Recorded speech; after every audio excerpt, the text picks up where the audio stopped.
1, 2, 3, I don't know who else to be. 4, 5, 6, like they say I can't be fixed. Hi, I'm Jenny. And I'm Jill. And welcome to Fluffy Mother Fluffer, where we're taking life seriously, one laugh at a time. We're on the second part of our episode trilogy on being a stay-at-home parent. And today might be a bit eye-opening and hit home for many of us. First, we're going to talk about an issue that doesn't get enough or really any attention, post-partum anxiety. Then after we've made you want to go out and march and protest for women's rights, that's how I feel. Do you? Go burn some bras or something? I don't know. Burn some breast pumps?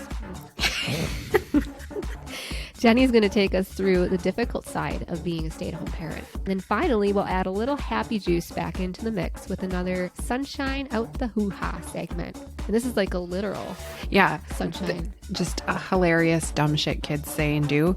And they come out your hoo-ha, so, you know. Exactly. And they're little rays of sunshine. This is the perfect title. It all worked. So now before we start, we want to make sure that we address the fact that postpartum anxiety is not just for stay-at-home parents. Mm-mm. And also anxiety in general can be an issue for anyone, not just pregnant women or women that have given birth. We encourage anyone who's feeling overwhelmed to seek help with your physician. If you aren't comfortable with speaking to someone quite yet about it, SAMHSA, so the Substance Abuse and Mental Health Services Association, you can find them at samhsa.gov if you need to speak to anybody. Yeah, and I had it, and talking to other friends that were open about it was what helped me. Yeah. I didn't recognize or realize that that's what it was. I think I was still kind of denying it for a long time. Mm-hmm. For people who have it, feel comfortable talking about your story. Definitely other people can benefit from that because that's how I benefited. Absolutely. Was other people being open and honest about it. Finding yourself a support system. Mm-hmm. That's actually one of the parts we'll talk about today, how crucial it is to have someone to open up to about your mental health. Awesome. So before we get into the really heavy stuff, have you ever had one of those moments in parenting where you're just like, fuck it, you guys do what you want. I'm going to sit to the side and watch the shit show take place? Yeah. Yeah. All the time. Every day? Yeah. No, seriously. Because my youngest one, she is a screamer. Like if she's even mildly annoyed, she just screams. You're just like, fuck, come on. Yep. After dealing with it for 16 hours a day, you're just like, whatever. Here's some chocolate. Here's Dave and Ava on YouTube. Give her enough of it and maybe she'll like spin around the room a few times and then pass out. Well, that's the thing too, is she has so much energy. That kid just goes. And then it's, you sit down and she's pulling you up. Come on, mom. No, drag me. Here's my hood. Yeah. If you can pull me, you can move me, you can have me. I guess for me, like part of my anxiety dealing with it is kind of running a tight ship. Is that what they say? Tight shit? Run some tight shit. But 2020 was actually kind of nice when we had that whole stay at home because honestly, like not having that pressure of having anybody over, my living room was a literal circus. Yeah. For a week pictures. and a half. Yeah. And I didn't really care. Yeah? I did not care. It just sat that way because it was like, ain't nobody going to see it. Yeah. But then I'm like, why do I really care if anybody sees it anyway? I don't know. So a couple of weeks ago, I was at the library on a Tuesday because that's the kind of really fun life I lead now. Mm-hmm. Go to the library for fun. I love the library. I'm just going to say it smells good. I've never been. I mean, I've been to libraries before, but I always just buy my books. I belong to Book of the Month Club. You've never been to a library? So As if I an say adult? the word library and you can't smell a library? I mean, kind of. If it smells like old books. I don't know. Yeah. Yeah. I should go with you one of these times. Mm-hmm. Be careful. I wear my Belle costume when I go there from Beauty and the Beast. And I just go, I want adventure in the great white somewhere. And I start like dancing around the library and people are like, what the fuck? I think that's the wrong song. Is that the song she sings during that? No. Yeah, wait. Yes, it is. Do, do, do, do, do. Anyway, what were we talking about? Library so on a Tuesday. Library. Yep.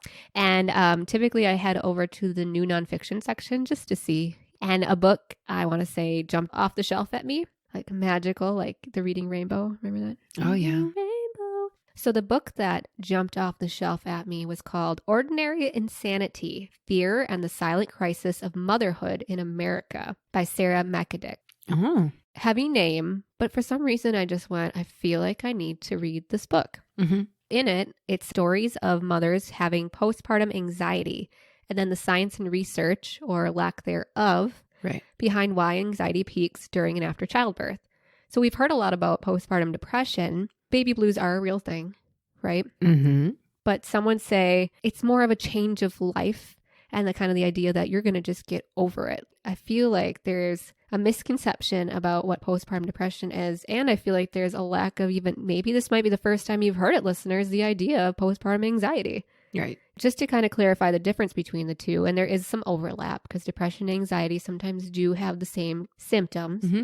Postpartum depression shows symptoms as feelings of hopelessness, despair, failure, as in there's no way you'll succeed at being a mother, Mm-hmm. and sadness. Where postpartum anxiety can present as this feeling of a failure as well, Mm-hmm. but more as fear, excessive and obsessive thoughts, some that can be disturbing, and they intrude on your ability to live a normal day. Right.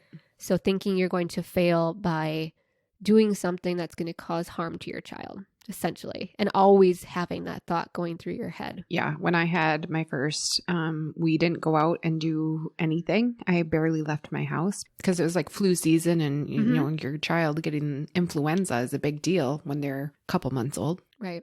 I was terrified of it. I would go on every day and look at the stats of, Yeah. I just refused to leave the house with her. It was obsessive. Yeah, but very relatable. And actually, in reading this book, it sounds very familiar to some of the other stories of the women that were suffering from postpartum anxiety. Really? Mm-hmm. Being overwhelmed is normal. You're overwhelmed with any new position in life. But having one or both of these issues in a fluffy world where you're told what a miracle your new child is, Mm-hmm. and that you should love every minute of it because they're only little once, Mm-hmm. is essentially like trying to drive a car without tires, a steering wheel, or brakes. Right. You want to stay on the road and obey all the rules and keep everyone safe, but you don't have any control over it whatsoever. Not only that, but nobody experiences that to a T. And by telling people that that's what you should feel right now Mm-hmm. is like, well, why aren't I feeling Why like don't that? I feel that Why don't way? I feel like that? Why is this just so hard? I thought this was supposed to be like rainbows and sunshine. Mm-hmm. There are no fucking rainbows. It's all poop and Poop and swollen nipples. and stinky because you don't take a shower and you don't sleep. Mm-hmm. So why are we talking about postpartum anxiety, listeners? Because nobody fucking is. And while it's thought that only 5 to 10% of women experience postpartum anxiety, if any of you listening are women who have given birth in your life and have gone to that 6-week check where what's important is that you're cleared for sexual activity, Yeah. I want to ask you this. Have you ever been asked, other than maybe 1 or 2 routine questions, if you feel more anxious than you did before you were pregnant? Because science and logic says 100% you absolutely fucking should be asked that question. Mm-hmm. And I think these statistics on 5 to 10% of women experience postpartum are bullshit. Yeah, that's crazy. And there's way more, and we just aren't asking. yeah. So there's 2 really good reasons why postpartum health checks should be mental checks as well. Mm-hmm. One is that a woman's brain does change when she becomes pregnant. Pregnancy brain, where you find a shoe in the fridge, that is funny. But like the reality is that women aren't getting dumber because our brains are actually, they are shrinking. Your brain shrinks during pregnancy. But what's really happening is that spatial memory, how you remember where you put things, is on the decline because it's being filled up with things more important to the survival of your child. Mm-hmm. So the brain actually becomes more efficient. That makes sense. I remember after having Addie, waking up in the middle of the night and panicking and patting the bed all over trying to find her because I thought I fell asleep and didn't put her back in her bassinet next to the bed because you're so like forgetting You're where I tired? put my baby. That's a spatial memory thing. That's not you. But your brain actually does become more efficient, which is pretty cool. It can lead to heightened memory, actually, and awareness, essentially a survival mode for your offspring. And this is why if you want to say to your wife that having a baby changed her, you should know that, fuck yes, it did. Not in any way she can control. So be nice when she can't find her keys. Mm-hmm. The keys, just get her one of those things, those apps on her phone, and then put it on the keys. I still can find things way better than my husband, though. Can you? Oh, God, yeah. Yeah. Because Oh, it's like God, sitting yeah. on the counter. Yeah. Where's this? On the counter. Oh. The other reason why this is important to talk about and why it should be asked, society sets up unrealistic standards and new ridiculous safety concerns that become a mother's fault if she steps outside of the line of social acceptability. Things like what she can eat and can't eat during pregnancy, what she can and cannot wear, whether or not she could run a marathon while pregnant or not. There are so many standards for what a woman should and shouldn't do, and so many people out there willing to tell you them to your face. I had this lady tell me once that I worked with that when she had her kids, when she was pregnant, it was totally acceptable to drink. Yeah. And I was like, what? Uh-huh. And I was like, well, that's good, but we know better now. Do we though? I'm going to talk about Oh. that. She might have been right. What if I told you that to stave off preterm labor, women were intoxicated to the point of being wasted? What? I'm serious. That was what medical doctors did to keep women from going to preterm labor. That's insane. This is true though. Really? Yes. Because it just relaxes you or what? Or whatever chemical changes in your brain make you drunk and your body make you drunk and kind of loosey-goosey. Well, and- that is the thing though. So like I've read statistics and studies where people who have gotten into accidents, if they've been drinking, they actually Yeah. are not hurt as much because their muscles are more relaxed. Mhm. Yeah. Which is not an excuse to drink No. and drive. Don't put yourself Yeah, in that do- chance. That is not what we Yeah. are saying. No. Using that as an example, that would make sense because it would all your muscles, all these muscles that would be contracting for labor would relax. But what if I also told you that even in cases of extreme alcohol use where the mom suffered from alcohol physical impacts such as cirrhosis of the liver, that the chances of a child being born with fetal alcohol syndrome are still extremely low? Seriously? The percentage is so low that it's even hard to determine whether or not those children who are supposedly born with fetal alcohol syndrome actually suffer from post-birth complications because the mom drank it all. More than likely, a lot of those birth defects were caused by things such as no prenatal care, poverty, malnutrition of the mother. The term fetal alcohol syndrome isn't new to us because it's something that's been around since our parents had baby. You know, like the late 80s is when they kind of turned it all around and said women can't drink anymore. However, if we really seriously look at the statistics of everything, and I'm not saying fetal alcohol syndrome isn't a thing or that kids are not born with birth defects to mothers who drank. Right. What I'm saying is what's really causing those birth defects is not as well known as we're told it is. I know for me, during my second pregnancy, I was so worried about having another miscarriage, you know, because you're told all these things that, you know, don't do this, don't do that, don't. I was so super careful about anything and everything I did. Getting too hot, not. So Ugh.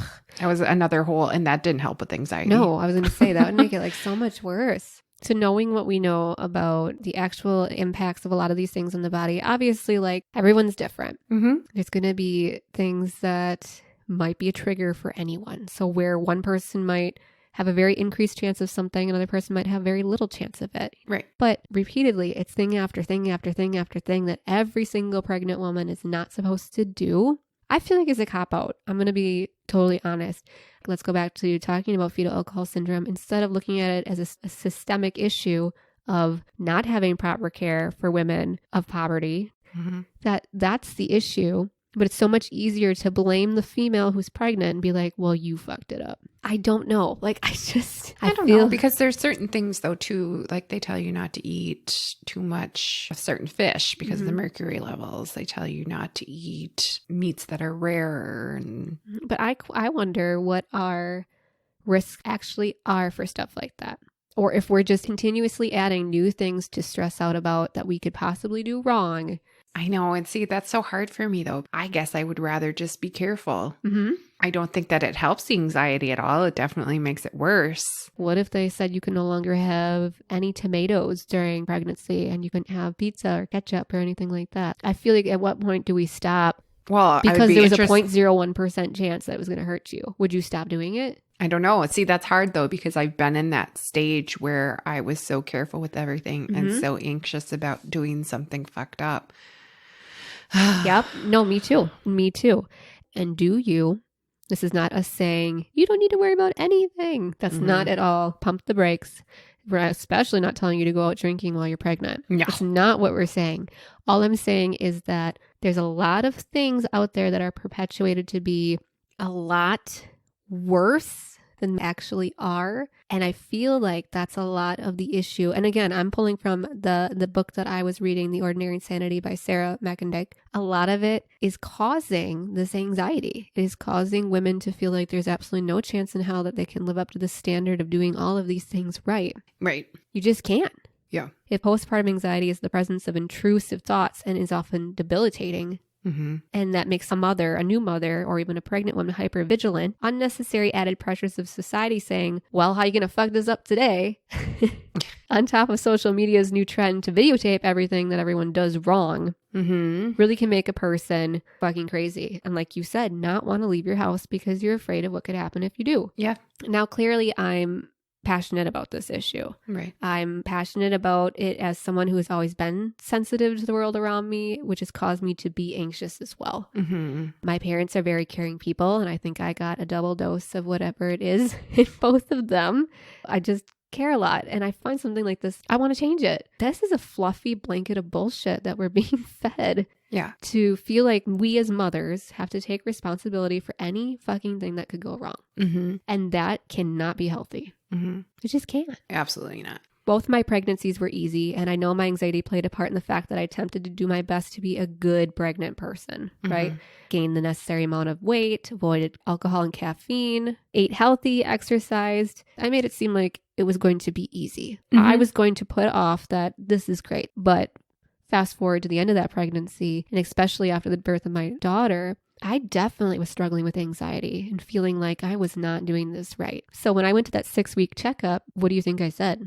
Nothing, because I didn't, well, that's like me too. I didn't see it as a problem. I didn't know that it was as serious as it was until I look back at it. For me, I felt like I had easy deliveries, and they're like, oh, this is such a natural thing for you. I almost felt guilty being like, there is nothing natural going on inside my mind right now. Yeah. I am anxious as shit. Yeah. But to admit that at your 6-week checkup, I didn't know about postpartum anxiety, and I also didn't feel like it would be heard as something they wanted to hear. I almost wanted to be like, everything's great. My husband knew that something wasn't right, but he was only told to look out for the baby blues. Yeah. I did have a girlfriend who told me much later after the fact, yeah, I was really worried about you. Why didn't you tell me that? Cool. I don't know how to take that. I wish you would have told me. I just didn't know. And that sounds stupid. That's a really, really good point, though, because even when you're close with people, mental health is brought off as this thing that seems taboo. It should not be that way. If you see a friend struggling, it should be something that's as easy as talking about if you walked in their house and their arm was dangling off their body. You're like, what the fuck's wrong with your arm? It should be that easy to talk about mental health as it is to talk about physical health. I think it's getting better. It is. I think part of that is I'm very open and honest with my anxiety and things that I've dealt with, because that was the only way that I realized that I myself had this, was talking to other women. Absolutely. Now I do that. We can just, give a hard rap to social media a second ago saying how everybody's weaknesses or like bad moments are put out there. The great thing about social media, the great thing about podcasts like this is that when it comes to things that need change, there are outlets for change that can reach the masses. And when people come on and share these things, after I read this book, I wanted to see if we were alone, if there were other people that felt this way and maybe had anxiety and didn't know it. I posted in one of our Green Bay local mom groups, Mommy is Fuck Green Bay. I asked if anyone had heard of it or if they felt their anxiety had blown up since they had a child. I was like emotionally flooded by the number of responses we got. I know. In a day, for so many women to be like, I am struggling. And not just like, yeah, I had that, it's gone. Postpartum anxiety is not one of those things that just goes away. No. And that actually made me feel a lot better to talk to other women. Yeah. Women who are like, yeah, and my kids are 13 years old and I'm still dealing with it. And I'm like, hallelujah.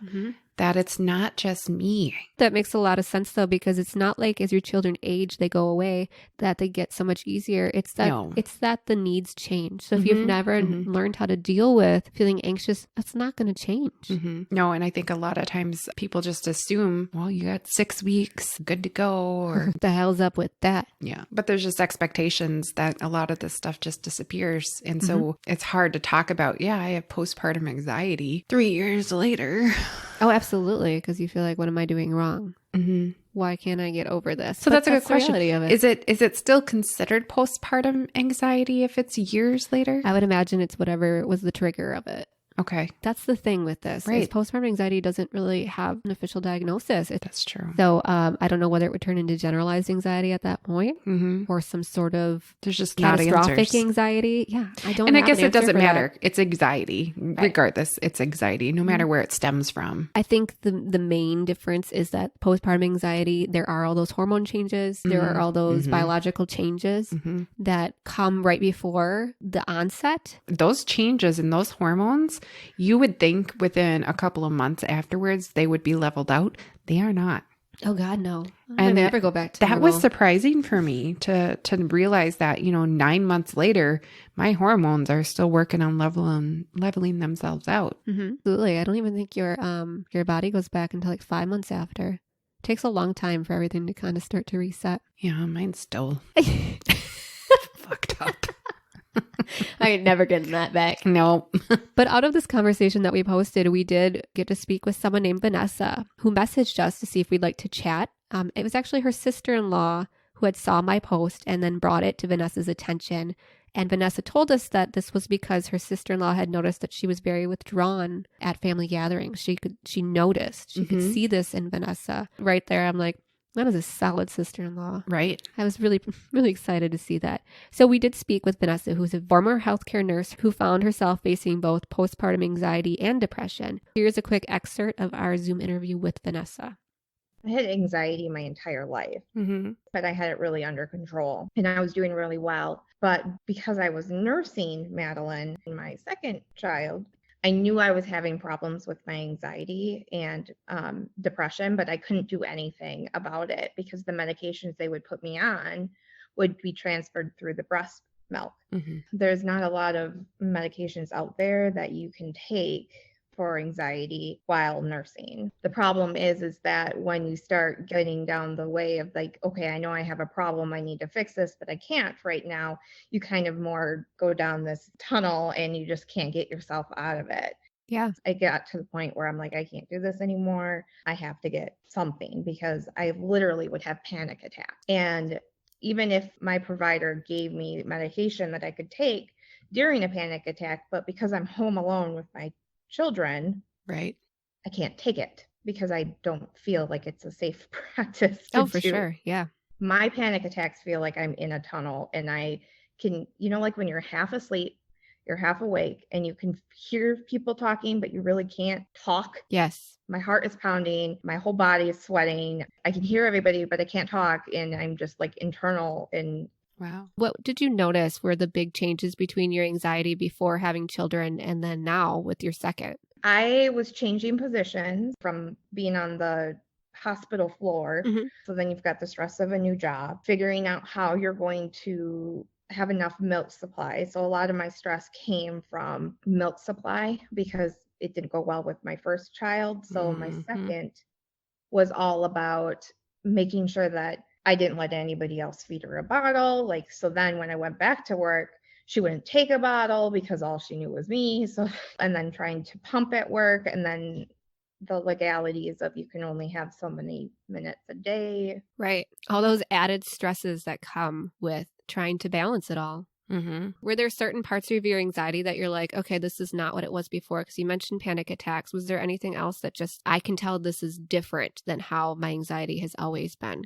When my coworkers started to notice, like I was fidgeting a lot and like I would have to stand up and sit down at my desk and I would, I would crack my knuckles, things that they would just notice the little repetitive things that I would do, not necessarily like I have to do things 7 times or anything like that. They just noticed that I was finding ways of coping that I hadn't done when I had first started. So when you went in for your 6-week check, was this something that you were able to have a good conversation with your OBGYN about? Did you feel like you needed more, or how did that kind of go for you? At my 6-week mark, I don't think I was feeling enough or strong enough to know that was what I was suffering from.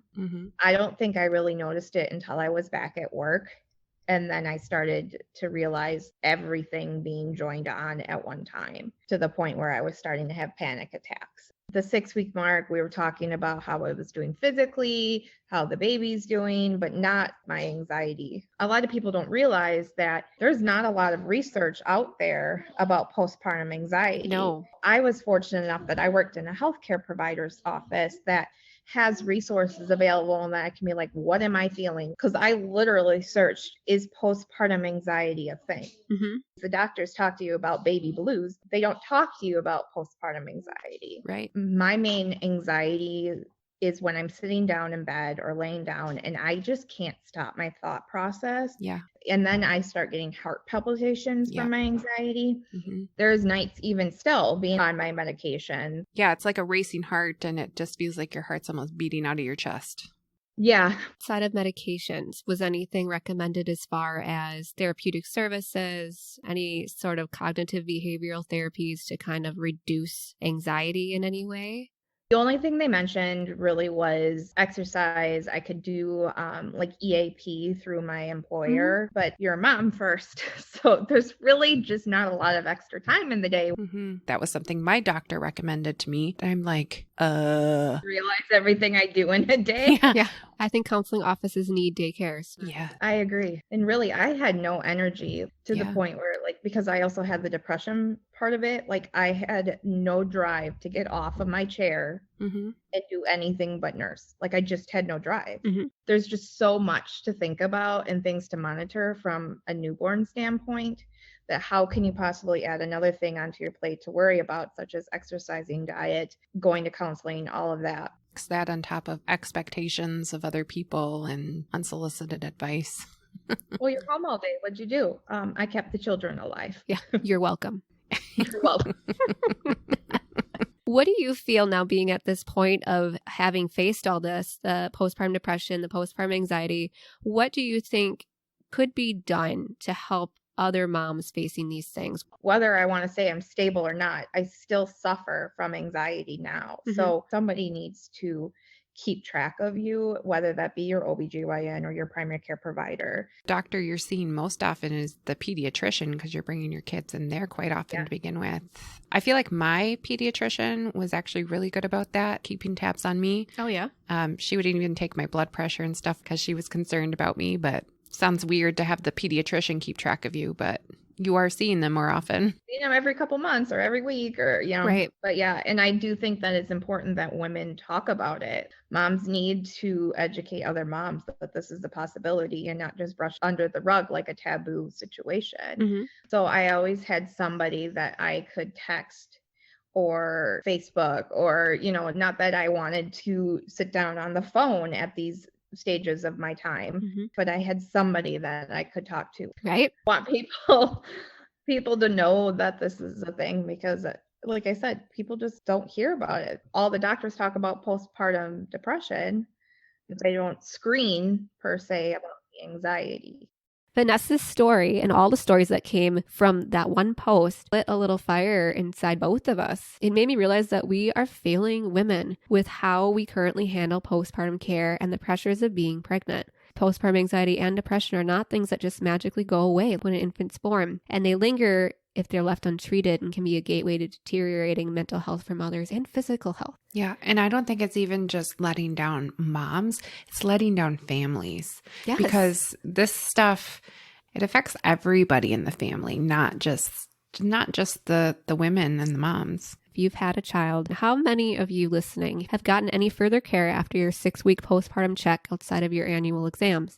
How many of you have ever had a checkup during or after pregnancy that was just focused on your mental health? How many of you have felt judged when mentioning you felt some signs of postpartum depression or postpartum anxiety and were told that the baby blues would get better once your hormones were back to normal? This segment is one of the main reasons we started this podcast. Sure, we're fucking hilarious. You guys know this. And we want to bring a positive vibe to your day, but we also feel that there's fluffy bullshit that we expect of each other. And it's it's crap. Right. And so it is so key that we not work against each other in this life, but we create a support system particularly for those who might not have one within their own homes or families. Rather than letting the blame fall on someone as something they've done wrong if they're feeling this way, why don't we just see it for what it is as something that we need to fix? Right. I, for one, will not forget those 70 plus messages that we received from only local women who are suffering, and not forget to continue to use this podcast to promote change. For me, it's important that we address it, we talk about it, and we let you know that you're not alone. Absolutely. And please, if you're listening and you're thinking, oh my gosh, this isn't me, but this is my friend, please share this episode with them and let them know that they're not alone. And they are more than welcome at any time to email us at fluffymotherfluffer@gmail.com. Yeah. And we are happy to talk about our own stories with them and also provide them with any resources that we could find. I hope we hear more stories an OBGYN or a physician does step in and offer more. And if not, we'll meet you out on the street with our breast pumps and we'll go have a little march for change. Continuing on with the stay-at-home parents, kind of wanted to talk a little bit about the challenges that stay-at-home parents face. So we've been stay-at-home parents for, I don't know, me, I'm going on 5 years here. Technically, I'm at like 4. Okay. But I mean, I kind of worked part-time for a little while. So yeah, but I'll go samesies. Okay. I don't think it takes long at all to figure out what the challenges of this gig are. That you're always fucking here. Yeah. The hard part is finding solutions for them. So here are kind of some top things that I have found have been hard for me. Okay. Losing your identity. For me, this was a big one. Most of us kind of identify ourselves by our job, our hobbies. But when all those things seem to quickly disappear, we forgot what that person was and very quickly succumb to being a mom and everything that that entails.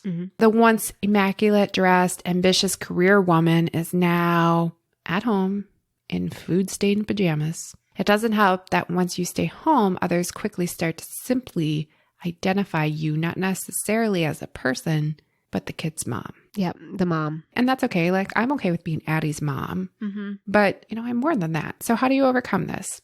Realize it's temporary. This is just a chapter in your life.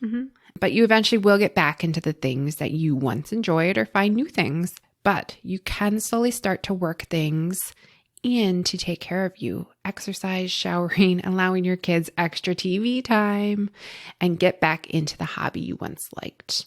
As my kids are getting older, I'm adding more things in to fill the void, but maybe I'm just like getting back to being me. And I'm in that weird imbalance stage of being their mom and like running to sports every day and, that chaotic part of it. Yeah. But I'm also starting to let those Find things that I yourself enjoy, again. my niche come back in of. Absolutely.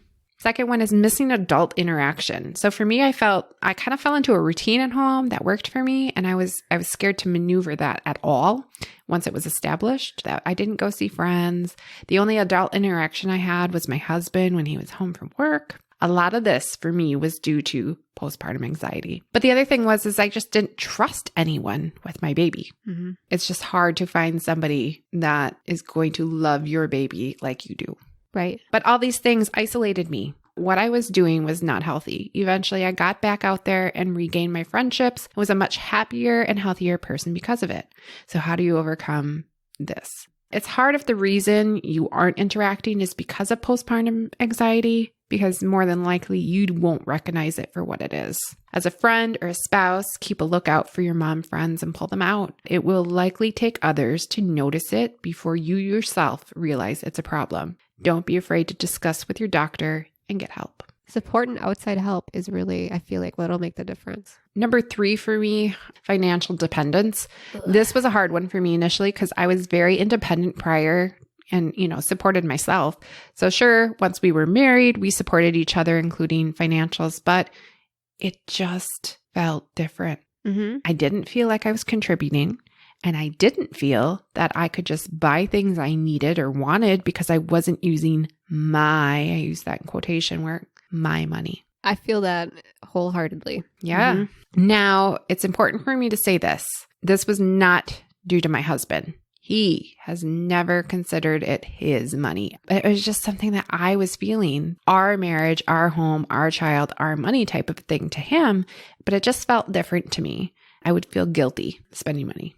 I think it's because too, like everything in life takes money. Everything. Oh, yeah. You want your child to enroll in dance. That costs money. You want your child to have participate. diapers. Yeah. I mean, Any basic thing in the Yeah. day requires money. And then it's hard to do that when you know the other person is making that money. Do you feel like you're taking that money? I don't know. It's just one of those weird things that I feel like financials are one of the main things that couples fight about. oh, it And there's a lot of absolutely is. reason for that Mhm. because it is stressful to feel like you need to be saving for retirement and your Oh, child's yeah. education. So it gets really stressful. But there's just something about feeling like you're financially dependent on somebody Mhm. else when you know you'd be capable of doing it yourself too. Right. First of all, though, I do think having a supportive partner Mhm. helps greatly with this one. You know, being on the same page and knowing that you are contributing to your family in a huge way. Absolutely. Number 4, answering unwanted questions. Like, are you planning to go back to work? Are you going to breastfeed? I thought you meant things like, Oh, Mom, why does your butt oh. jiggle when you walk? Hey, Mom, why does your tummy look like that? Because of you. Your face looks sad. What? That's not a question. No, I'm talking about like from other people. Like, Yeah. are you going to breastfeed? You know, Yes. what do you do all day? For some reason in our society, we feel it's okay to give unsolicited advice to moms and question them on the way they choose to raise their children. Knock it off. The whole thing is ridiculous. Yeah, it is. If you have really good input, if someone says, I'm having a hard time breastfeeding and you did too, and you have really good insight, Absolutely. more power to you. Yeah. But you don't say, well, you need to just try harder. Yeah. The fuck you then. Yeah. Absolutely. You don't have to breastfeed either. Okay. No, you don't. And I ended up not producing enough milk to the point where we ended up back in the hospital. I was getting 15 increments of sleep at a time because every 2 hours it was breastfeed her, then pump. Then I had to wash all the pumping supplies. Mhm. I would go back to sleep, and they were like weighing her and trying to figure out, what was going on Right. essentially. And I was told, no, you need to breastfeed. You need to breastfeed. That's how you're going to make more milk. I'm in the fucking hospital and the doctors are having me supplement her. I don't want to hear about it. Like, you're just Yeah. stressing me out. I am in the hospital and feel shitty enough as it is. That's when you go, hey, bitch, stress is one of the reasons I can't produce milk. So Yeah. shut up. Yeah. That was. And then number 5, being taken for granted and then judged. No one consciously does it, or at least I'm going to choose to believe that. Mhm. But the mom invariably gets taken for a ride. Who should quit the job? The mom. The baby's not talking. The mom's not trying hard. The baby's pooped. Call the mom, even if the husband can do it. Why is the house unclean? Aren't you home all day? No one really appreciates the work the mom does at home, as baby rearing and housework is considered a woman's job by default. You're making my anxiety like go up as you're saying these things because I know. I'm remembering what that stage was like Yeah. where you just have the child and it's like everything is on you. Yeah. And I know that's not true for everybody. So No. again, blanket statement. Yeah. But if you feel that way, that everything falls on you. Mhm. Or Yeah, you feel that it's expected to fall Remember, on it's you easy even. to say from the outside that someone else's house is a disaster, but you don't live there. So you don't know why Right. it's like that. Okay. Right. Overcoming that is just talking to your husband about how you feel. Talk to friends who may also have dealt with this and know exactly how you're feeling. Being a parent's hard, whether you stay at home or you leave the house to work. We will all doubt ourselves and be judged. We all just need to remember to love ourselves, remind each other we're doing a great job, and just laugh through the hard, fluffy parts. I think Demi Lovato taught us that recently. Did she? I don't know. I don't know what you're talking about. Oh, shit. It's special segment time. Whoop de whoop. Okay, so we already talked about this. This is going to be called Sunshine Out the Hoo-Ha because Yeah. that's where kids come from. We had a sunshine out the hoo-ha about, I don't even remember what episode it was in. I don't either. Really cute story about the family reunited after 40 Oh, years. yeah. Mhm. Yeah. I'm excited about this one. This one's a little different. So I searched online for some funny things that kids have said and done. There's a lot of them out there. And here's what I found. So this... Are you going to be able to read them? Okay. When one of our grandsons was about 8 years old, he announced at a family gathering that I treat my wife like a queen.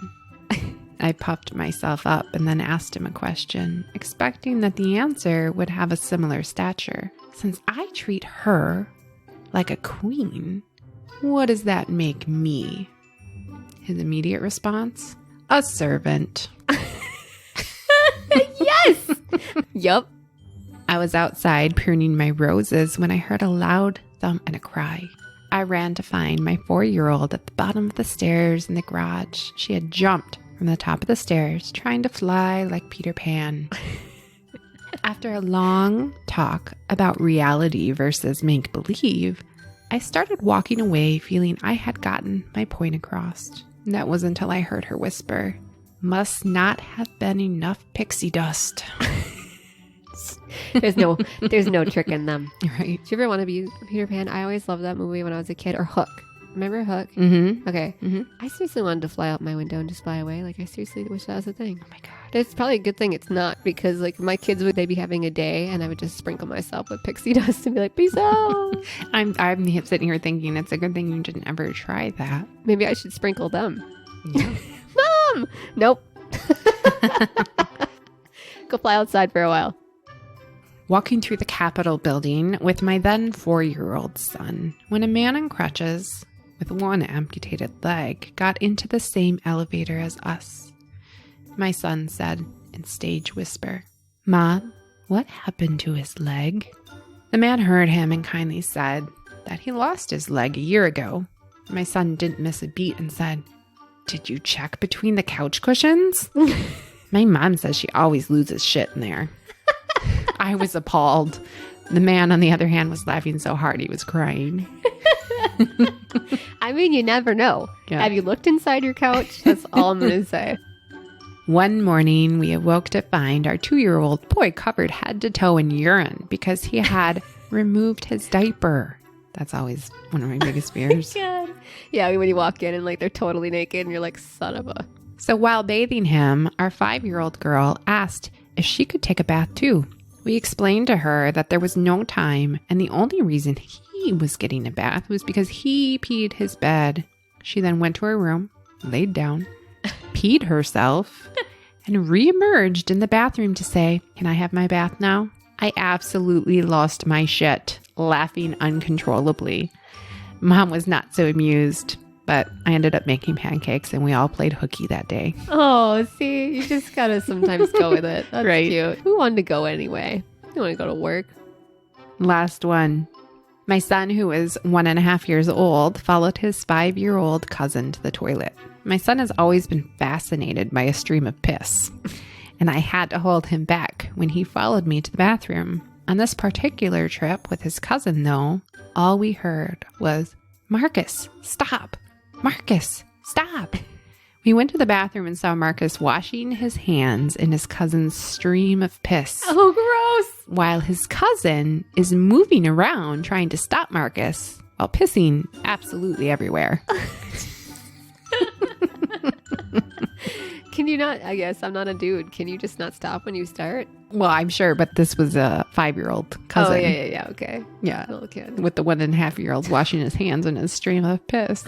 You would be. I have a boy and a girl, and they have their own bathroom that they have a shared bathroom, and that is a conversation nearly every day.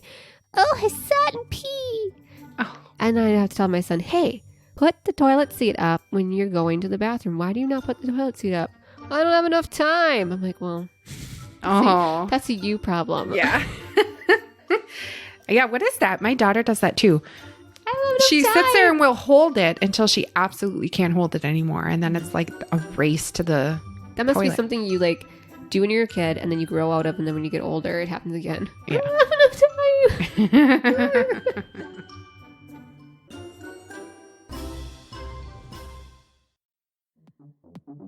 What's your fluffy takeaway for the day, Jenny? My fluffy takeaway is that we need to talk about postpartum anxiety and just the struggles that we deal with as a mom more often. What is your fluffy takeaway? My fluffy takeaway is that talking about the postpartum anxiety and the depression, and then Jenny's segment when she got to the point on being taken for granted, is that I think we take ourselves for granted a lot. Oh, yeah. And I feel like we take each other for granted a lot. Really and I would love to live in a world where we don't jump to conclusions so fast and we spend a little bit more time investing in other people. Absolutely. And like, follow, share, and review us on Facebook and find us on Instagram and YouTube. Find our podcast and blog on our website, fluffymotherfluffer.com. Feel free to email us at any time at fluffymotherfluffer@gmail.com with topic ideas or to discuss anything we've covered. We'd love to hear from you. Goodbye. Bye. We love you all. love you. Stay home, working moms. Doesn't matter. Except for you, Gary. I don't know anybody named Gary. I just say that. Thank you for joining us on Fluffy Mother Fluffer. Hopefully this episode lifted a little bit of fluff off that pile called life. And if not, well, join us again next time, you fluffy mother fluffer, you.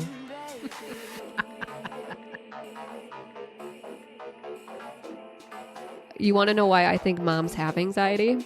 Because kids do stupid shit. Oh my gosh, my child. You know what? I say this all the time. Can you please stop trying to find new ways to kill yourself every day? You're talking about the little one, obviously, Yes. because I can totally see it. Yes. I'm like, come on. When you did your kitchen remodel and you showed me the video of her running on the counter, I'm like, that's not going to work out well. You're going to find her doing that at like 3 a.m. one morning. Oh She's my going to be God. running back and forth on that counter. We had no trouble switching my first from, a crib to a toddler bed. I'm terrified to do it this time. Terrified. You don't want her to have She's the still in a freedom. crib. She's going to be 2 in September, and She I'm ain't just in a crib. You've got a cover over it, too. It's like a full kennel. I do not. Teasing. I'm just saying I wouldn't judge you if you did.